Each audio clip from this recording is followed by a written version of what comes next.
The prairie stretched wide and hollow under the silver sigh of winter, each blade of grass frozen in a lean against the wind. The land, a sheet of old parchment, whispered songs too old for any tongue to name. Above, the stars wept light across a velvet sky, patient and eternal, watching a world too small to notice their sorrow. A cabin hunched low among the hills, its smoke a frail ribbon stitched into the night. It was no grand shelter, just timber stacked against loneliness, but it clung to life stubbornly, like a thorn in the ribs of winter. Inside, the fire cracked and spat, throwing nervous shadows against the walls. A man sat close to its heart, carving at a block of wood with a dull knife, though his eyes stared beyond the blade. His name was Elijah Cutter, born of dust and duty, and though young in years, life had carved its lines deep into his brow. His hair, dark as river mud, curled wild at the edges of his rough-cut coat. His hands, calloused and scarred, were made for hunting, for surviving, not for dreaming. Dreams were a fool's currency in a land that traded only in blood and bone. Elijah had built this cabin with his own 2 hands, each log set with more anger than hope. He had come west because there was nothing left behind him but graves and broken promises. Out here, a man could disappear into the emptiness and become less than a whisper. That suited him fine. He lived by the rule of the rifle and the axe, speaking only when the wind insisted on an answer.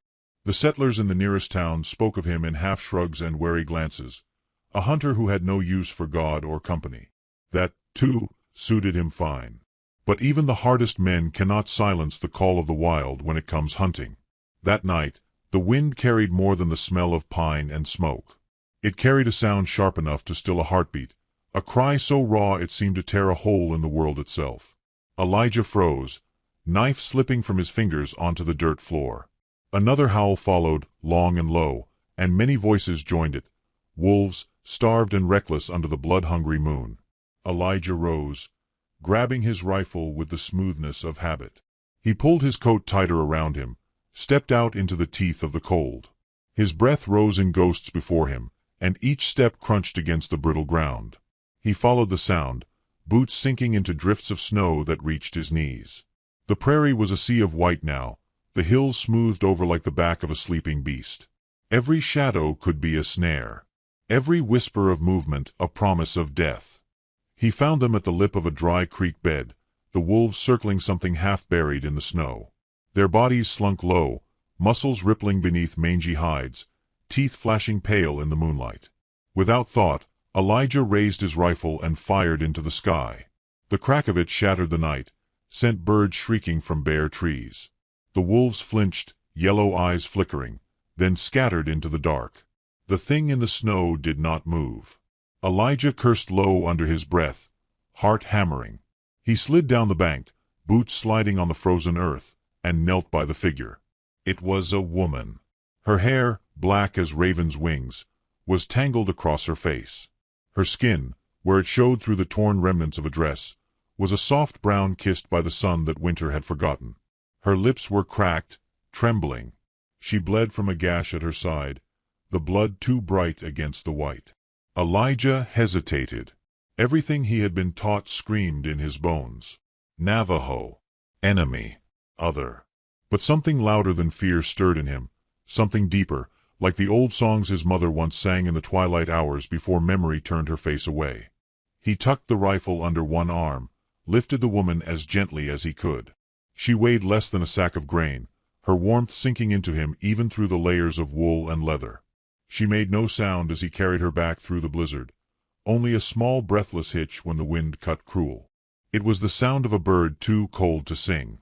Inside the cabin, Elijah laid her by the fire, hands moving awkwardly. He peeled off her wet boots, wrapped her in every blanket he owned, stoked the fire high. He heated water, mixed the herbs he had learned to use from an old trapper long dead to the fever. She needed more than he could give. But he gave it anyway. Hours passed in the slow drip of melting ice. Elijah sat watch at her side, rifle within reach, though he could not say if it was to protect her or himself. Her breathing stayed thin, rattling against her ribs like a trapped sparrow. As dawn stretched pale fingers across the horizon, she stirred. Her eyes fluttered open, dark and endless. For a long moment, they stared at each other, Two souls caught on the sharp edge of survival, both too proud to beg for mercy. She tried to sit up. Elijah's hand shot out, steadying her before he even thought. She stiffened under his touch, and he let go, stepping back as if burned. Neither spoke. Words would only muddy what was already a flood between them. Elijah moved to the corner, picking up the rifle, cradling it against his knee. His fingers drummed against the worn wood, mind warring with itself. He could not keep her here. If the town learned he had taken in a Navajo woman, they would come with ropes and torches and righteousness burning hotter than hellfire. They would not ask her name, or why the wolves had hunted her. They would only see skin and history and draw blood to match. He could end it now. A single shot. Quick. Quiet. No one would ever know. He watched her from the corner of his eye. She had pulled the blankets tighter around her shoulders and was staring into the fire, her face unreadable. Not begging. Not pleading. Simply waiting. Elijah gritted his teeth. The fire popped, sending a spray of sparks into the air like tiny stars losing their grip on heaven. He saw his father's face, twisted with hate, hands heavy with the belt. Heard the old man's words slither from memory. You trust an Injun, boy, and you'll be gutted for it. But he also heard another voice, fainter, softer. His brother Samuel, before the fever took him. A heart's a heart, Eli.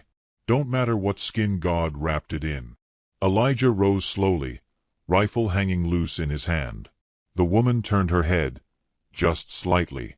A strand of her hair caught the firelight, glowed like a coal. He saw then that she was not some savage ghost come to haunt him. She was a person, beaten, bloodied, but alive, clinging to life with a fierceness that shamed him. The rifle slipped from his grasp, landing against the floorboards with a soft thud.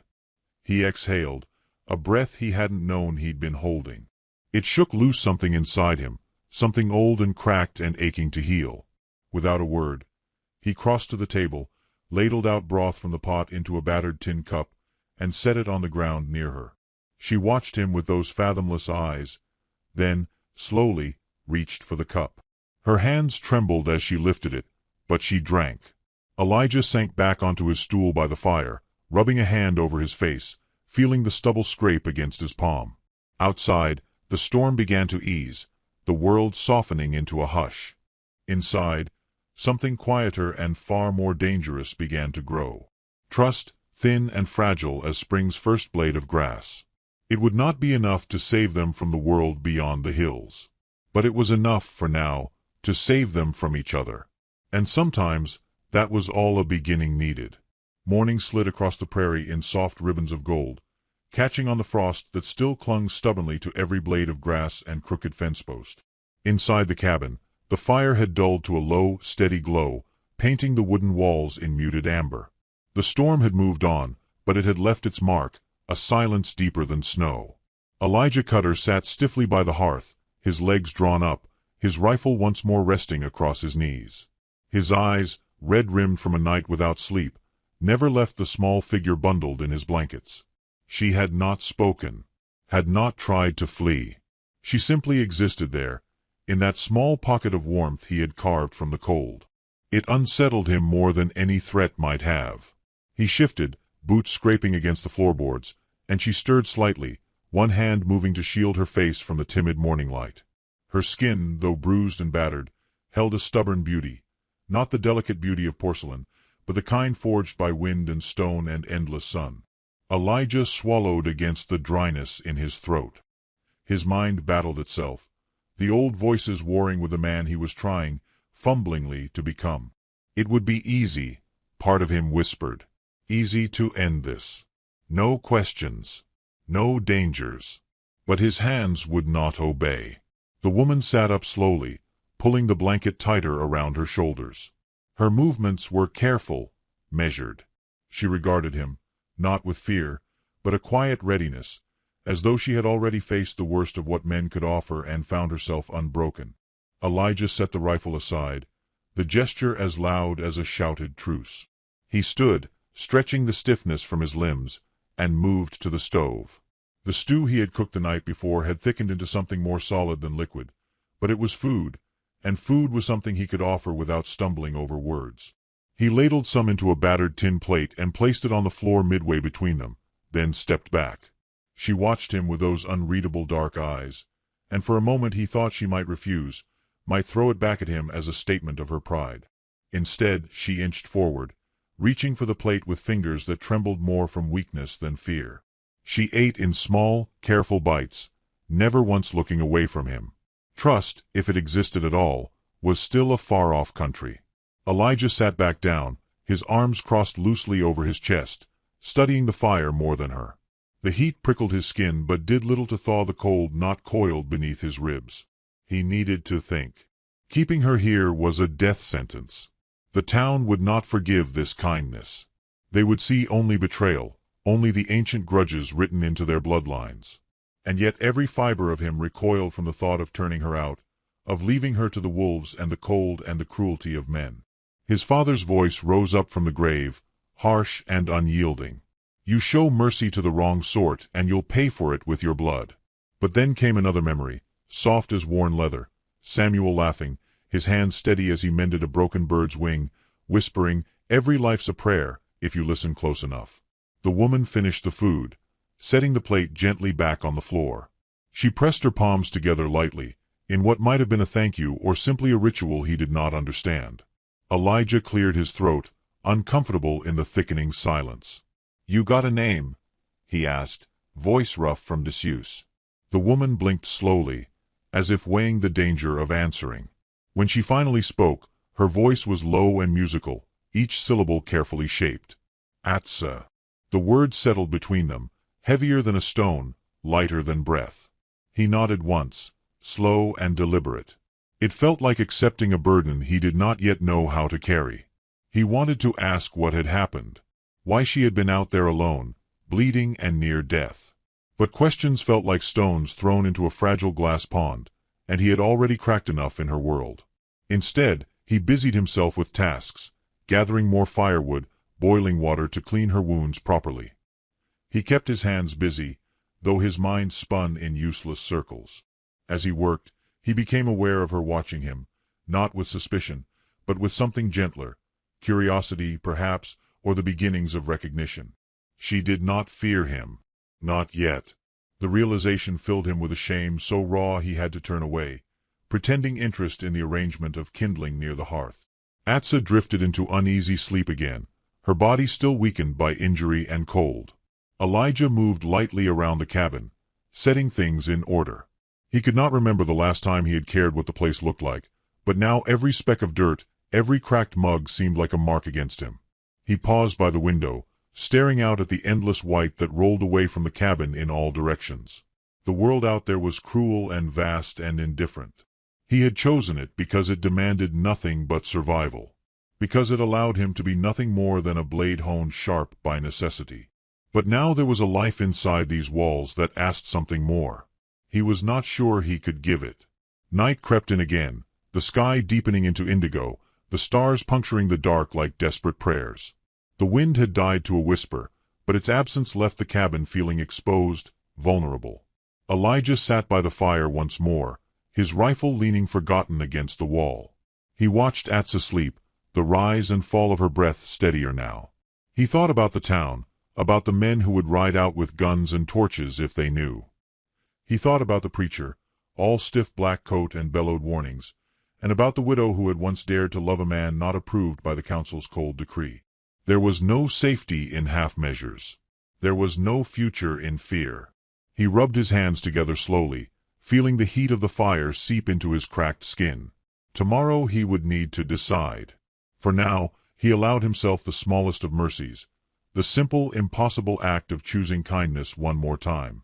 As he banked the fire low and lay down on the hard-packed earth floor, he found his eyes drawn back to her. Atsa. A name shaped like a prayer he did not yet know how to pray. Sleep came slow, fitful, tangled with dreams he would not remember. When morning came again, it would bring the world with it, suspicion, judgment, choices sharp as knives. But for one night more, under the low roof of his meager shelter, a hunter and a hunted soul shared the fragile, stubborn breath of life. In a land that remembered only the hard and the cruel, it was enough to begin. Days folded over each other like pages worn thin by weather and time. The storm had passed, but its breath still lingered, painting the mornings with a brittle chill and lacing the nights with mist that clung to the window panes like half-forgotten dreams. Inside the cabin, a fragile rhythm began to take root, tentative and cautious as the first green shoot pushing through frost-hardened ground. Atsa moved about the space with quiet purpose, her strength returning in small, stubborn increments. She patched the torn seams of Elijah's coat with thread finer than any he owned, her fingers swift and sure despite the lingering stiffness in her wounded side. She ground herbs into powder and mixed them with snowmelt, creating salves that soothed the burns and blisters Elijah had long since learned to ignore. He watched her from the corner of his eye, unsure if gratitude or guilt weighed heavier on his heart. It shamed him, somehow, to see her tend to the wounds he hadn't noticed piling upon himself. He tried, in his clumsy way, to repay the balance. He carved a new pair of moccasins from deer hide for her, each stitch a silent apology. When she wore them, her steps grew lighter, less pained. She did not thank him aloud, but her glance, soft and brief, was worth more than 1,000 words. They spoke little. Words felt too large, too dangerous. Instead, they traded gestures. A bowl of stew placed closer to her seat by the fire, a folded blanket left where he knew she would find it.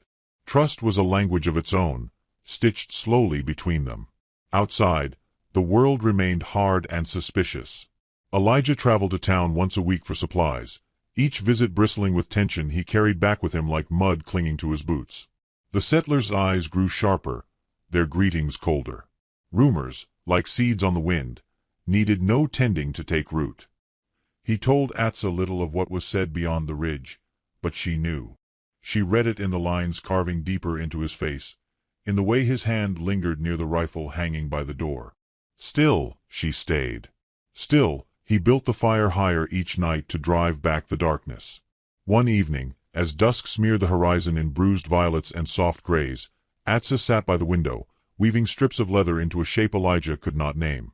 Her brow was furrowed in concentration, her mouth set in a line of quiet determination.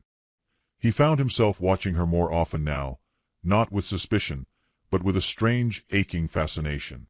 There was a steadiness to her, a rootedness, as if she carried the memory of older mountains and deeper rivers in her blood. She looked up and caught him staring. Instead of looking away, she held his gaze, her eyes calm and unafraid. Something shifted between them, subtle as the turning of a leaf in the breeze. Later, when she handed him the finished piece, a woven charm meant to ward off evil spirits, he recognized the offering for what it was. A bridge. A beginning. He accepted it with both hands, bowing his head in awkward, silent thanks. In the following days, the distance between them lessened. He showed her how to chop wood without splintering the grain, how to set snares for rabbits near the creek's edge.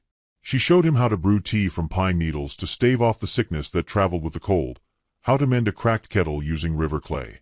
Side by side, they became something more than strangers. Something more dangerous, too, in the eyes of a world that measured belonging by skin and blood. One night, as the fire dwindled into coals, a sound cracked the quiet open, hoofbeats pounding across frozen earth. Elijah was on his feet before thought caught up, rifle in hand, heart slamming against his ribs. Atsa moved silently to his side, her presence steadying him more than any weapon could. Through the warped glass of the window, they saw a lone rider approaching, the horse's breath fuming in the cold like a dragon exhaling. Elijah recognized him before the rider dismounted. Tom Granger, a man whose mouth twisted words into poison with the same ease he twisted rope into nooses. Tom hammered a fist against the door, shouting Elijah's name, voice thick with whiskey and hate. Elijah opened the door a crack, rifle hidden just out of sight. Tom leaned in, the stink of him foul and heavy. "We know what you're hiding, Cutter," he snarled, eyes flicking toward the thin thread of smoke curling from the chimney. "You think you can shelter a redskin and walk among decent folk? Ain't no mercy for traitors." Elijah said nothing, letting silence weigh heavier than any argument. Tom spat into the snow and mounted his horse, leaving behind words sharp as broken glass. "You got a choice, boy. Fix it, or we will." The hoofbeats faded into the night, but their echo stayed lodged deep in Elijah's chest. He closed the door slowly, resting his forehead against the rough wood. Behind him, Atsa stood very still, her face unreadable. He turned to her, the weight of the moment settling like a stone between them. She did not beg. She did not plead. Instead, she gathered her few belongings, the moccasins, the woven charm, a small pouch of herbs, and began to wrap herself in her worn cloak. She was leaving, not because she wanted to, because she would not be the cause of his ruin. Elijah moved without thinking, crossing the room in 3 long strides, catching her hand before she could slip into the night. Her hand was cold and small in his, but she did not pull away. For a long moment, they stood there, suspended between the life he had known and the life he had not yet dared to claim. The fire behind them crackled softly, throwing shadows against the walls. When he spoke, his voice was low, rough with things he could not name. "You don't have to go." Atsa looked up at him, something fierce and fragile burning in her gaze. Slowly, she unwrapped the cloak from her shoulders and let it fall to the floor. She stayed. They did not speak again that night. Words would have only broken the spell, scattered it like startled birds. Instead, they sat by the fire until sleep crept upon them like a soft, inevitable tide. In the days that followed, they prepared. Elijah built stronger shutters for the windows, set traps not just for animals but for men. Atsa taught him how to listen to the wind, to read its warnings hidden beneath its song. The bond between them, once gossamer thin, wove itself tighter with each shared breath, each small, fierce act of defiance. The world beyond their little cabin would not forget them. It would not forgive them. But inside these walls, in the stubborn embers of the cold, they forged something the world could not touch. Something wild. Something sacred. Something worth fighting for. And as another winter storm rolled across the prairie, rattling the windows and howling down the chimney, Elijah and Atsa sat close by the hearth, the firelight dancing across their faces, their hands almost, but not quite, touching. There was still fear. Still danger. Still 1,000 miles of hard road ahead. But there was also this. A beginning. A heartbeat shared against the darkness. And for now, that was enough. The days grew sharper, the light thin and brittle as spun glass. Snow no longer fell gently but scoured the earth, scraping over the cabin's walls like 1,000 desperate fingers. Elijah could feel the world tightening around them, a noose braided from old grudges and fresh suspicion.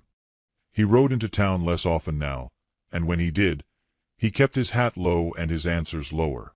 The general store, once a place of muted camaraderie, had turned cold, the faces behind the counter stiff with something more dangerous than anger, certainty. The preacher, a man called Reverend Harlan, had begun to preach from his steps rather than his pulpit, thick-voiced with fury, warning of corruption hidden in plain sight, of wolves in human skins, of the rot that kindness would bring. The settlers listened. Fear sharpened them faster than hunger. Elijah kept his purchases brief: salt, flour, lead for the rifle, and left without meeting anyone's gaze. He could feel their eyes on his back, 1,000 pinpricks of judgment trailing him all the way to the edge of town where the widow Allen's house leaned wearily against the endless sky. She was waiting for him this time, a basket in her arms, her thin frame wrapped in a shawl that had once been bright but now hung faded and limp. "Take this," she said without preamble, pressing the basket into his arms. "And be ready."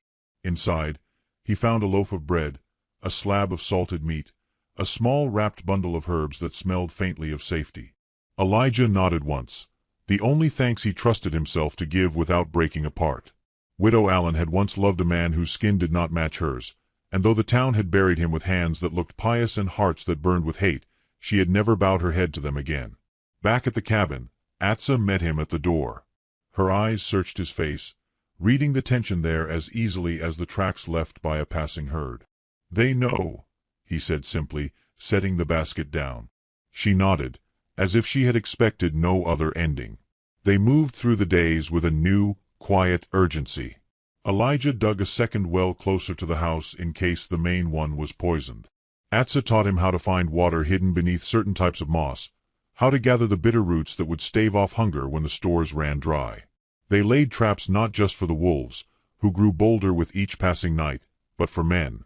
Sometimes, when the wind was right, Elijah swore he could hear voices riding its currents, angry, drunken, growing nearer. The nights became longer, the fire burning lower. They slept lightly, fully clothed, boots near at hand, weapons closer. One evening, just as the sun surrendered itself to the coming dark, Elijah found Atsa sitting outside the cabin, facing the horizon. In her lap lay a piece of cloth she had been embroidering, though now her hands lay still. He sat beside her, not speaking. Together, they watched the stars ignite one by one, each a stubborn declaration against the night. "You could leave," she said finally, her voice barely louder than the breeze. "You could say I forced you. You could save yourself." Elijah shook his head slowly. His throat felt too tight for words. She turned to him then, studying his face, searching for cracks in his resolve. There were none. Not any more. That night, as they sat by the fire, Elijah took a battered silver coin from his pocket, a keepsake from his brother, Samuel, polished smooth by years of worry. He handed it to Atsa without ceremony. She looked at it, then at him, understanding flashing between them like a bolt of heat lightning across a summer sky. A promise, unspoken but ironclad. The next day brought a brittle sort of peace, the kind that comes before a storm. Elijah split wood until his shoulders burned, stacking it neatly against the side of the cabin. Atsa smoked meat over the fire, braiding strips of it into ropes that could be carried easily should flight become necessary. Toward midday, the sound of hoofbeats cracked the air wide open. Elijah stiffened, hand instinctively going to the rifle slung over the doorframe. Atsa stood, wiping her hands on her skirt, her body coiled and ready. Through the swirling snow, a group of riders emerged. 5 men, hard-eyed and hunched against the cold. At their head rode Tom Granger, his face twisted in a sneer that spoke of cruelty made personal. Elijah stepped onto the porch, rifle resting against his shoulder, not raised yet, but not idle either. Granger reined his horse to a stop, spitting into the snow. "You had your warning, Cutter," he called, his voice oily with satisfaction. "Ain't no more time for second chances." Behind him, the other men shifted, hands brushing against gun handles, boots tapping nervously against stirrups. Elijah said nothing. Words would only feed the fire. Granger's eyes slid past him, catching sight of Atsa standing just behind the door.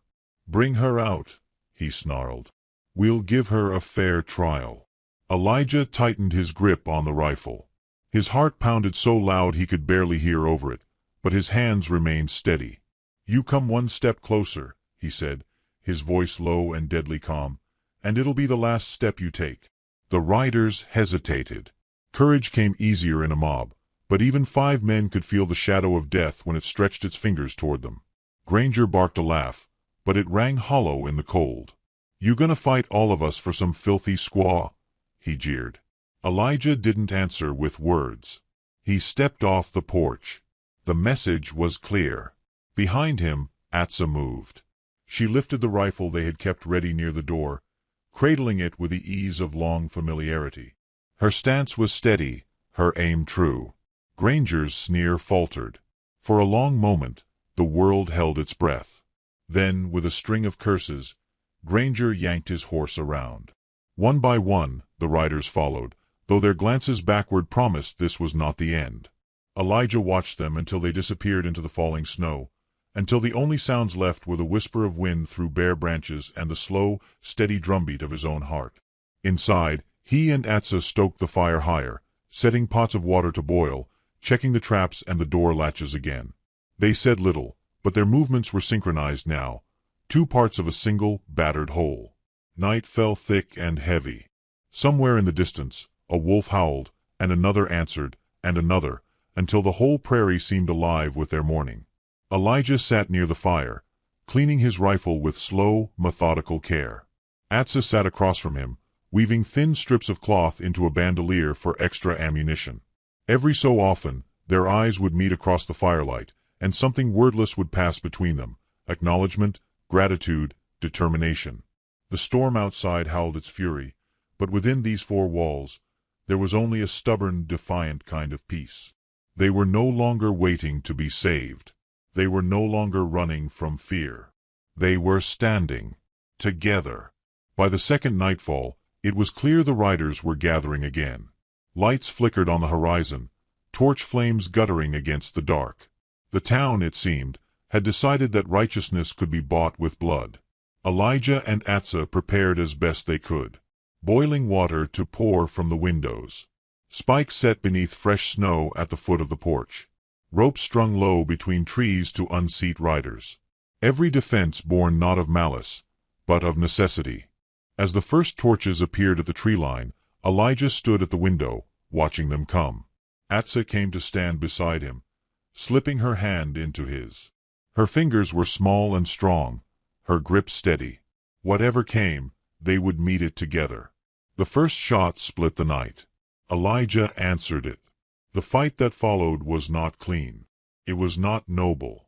It was desperate and ugly and full of the awful, necessary poetry of survival. Granger led the charge and fell first, his horse stumbling over a hidden rope, throwing him hard into the frozen earth. The others faltered, the shock of real resistance slowing their charge. Elijah moved like a man possessed, defending not land, not pride, but a fragile hope he refused to let them crush. Atsa moved with him, her aim sure, her spirit fierce. They fought not to win, but to endure. And when dawn crept gray and shivering over the broken landscape, the riders were gone, their torches quenched, their threats scattered like chaff before the wind. The cabin still stood. They still stood. Bruised. Bloodied. Unbroken. Elijah lowered his rifle, chest heaving, and turned to Atsa.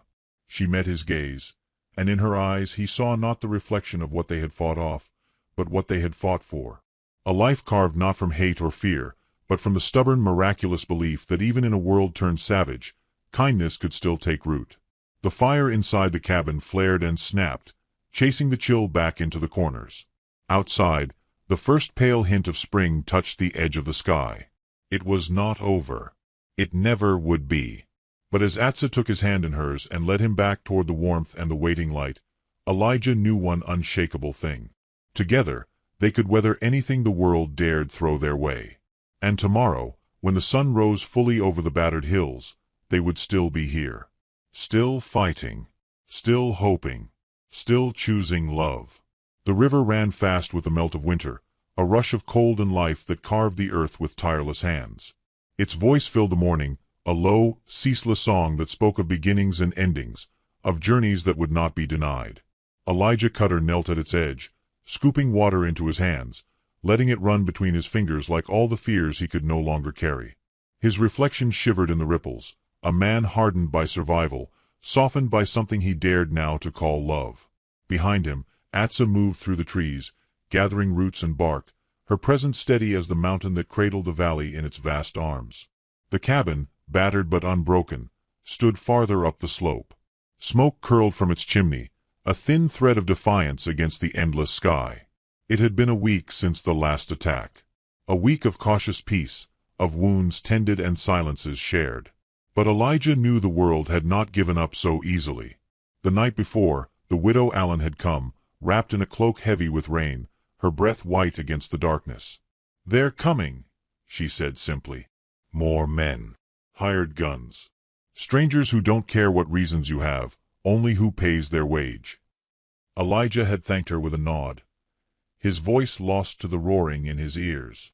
Atsa had pressed a hand to his chest afterward, feeling the thunder inside him, grounding him with the simple, wordless knowledge that he was not alone.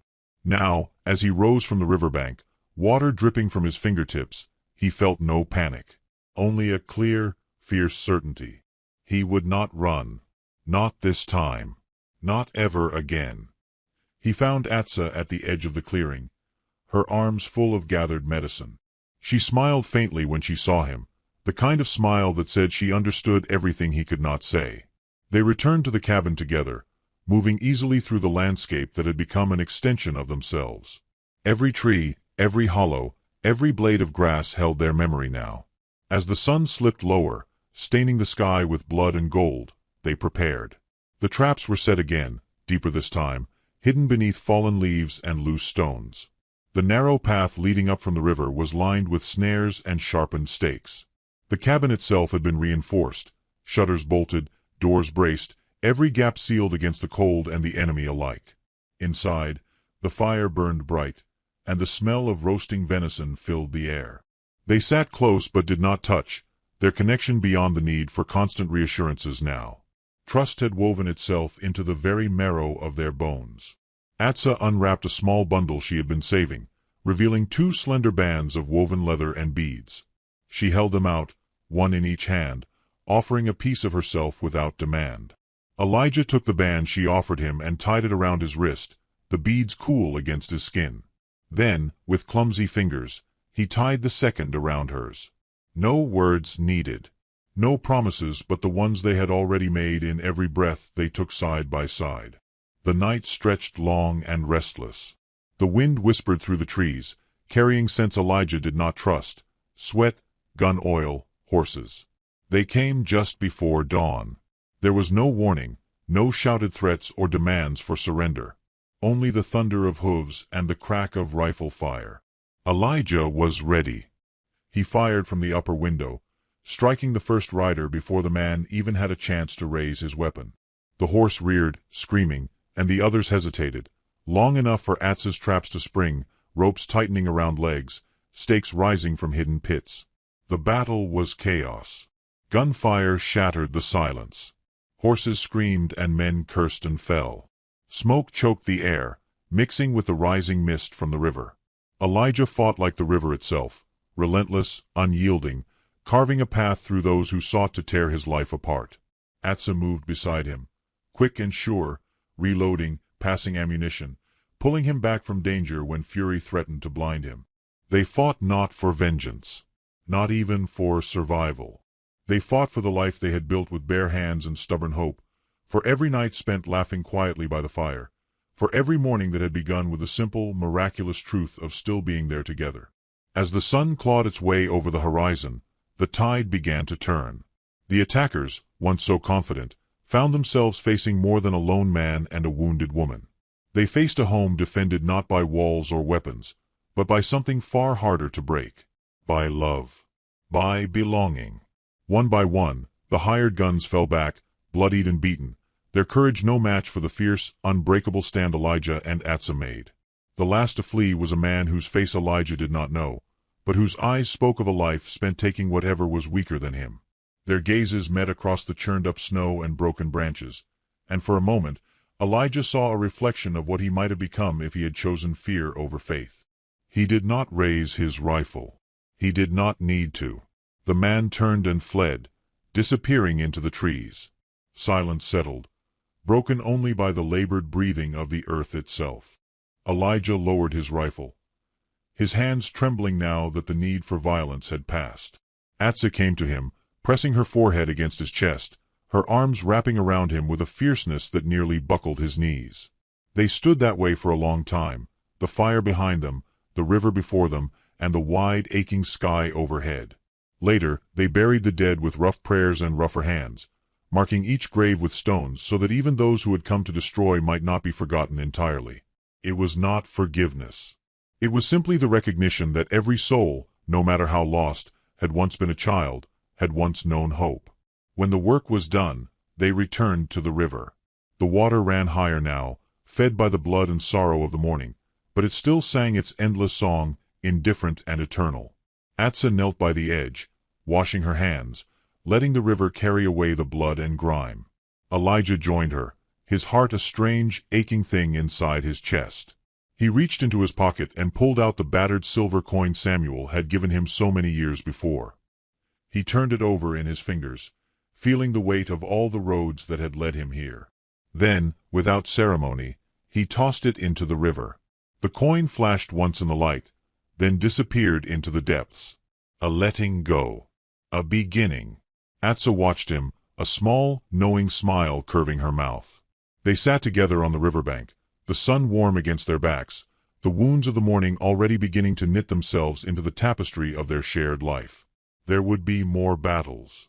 More storms.